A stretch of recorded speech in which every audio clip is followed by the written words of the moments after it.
بِاسْمِہِ تعالیٰ سبق نمبر 26 با۔ اور اگر سب اولاد برابر رشتے کی ہو اور سب وارث یا ذوی الارحام کے اولاد ہو، یعنی قرب درجہ یا قوت قرابت سے ترجیح کی کوئی صورت نہ ہو، تو ان کی توریث کے طریقہ میں امام ابو یوسف اور امام محمد رحمہ اللہ تعالیٰ کے درمیان اختلاف ہے۔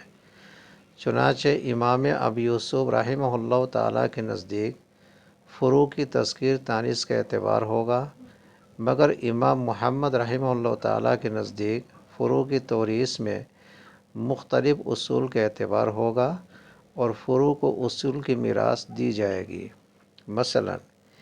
ایک نواسی اور ایک نواسہ ہو تو امام ابو یوسف اور امام محمد رحمہ اللہ تعالیٰ کے نزدیک نواسہ کو 2/3 اور نواسی کو 1/3 دیا جائے گا، لیکن امام ابو یوسف رحمہ اللہ تعالیٰ نے فرع کے مذکر و مؤنث ہونے کا اعتبار کیا، نیز امام محمد رحمہ اللہ تعالیٰ نے بھی فرع کے مذکر و مؤنث ہونے کا اعتبار کیا، اس لیے کہ اصول میں تذکیر تانیث کا اختلاف نہیں ہے، اور اگر اختلاف ہو تو ترکہ سب سے پہلے اصول کو دیا جائے گا، پھر اصول کا ترکہ فروع کی طرف منتقل ہوگا۔ مثلا نواسی کی لڑکی اور نواسے کا لڑکا ہو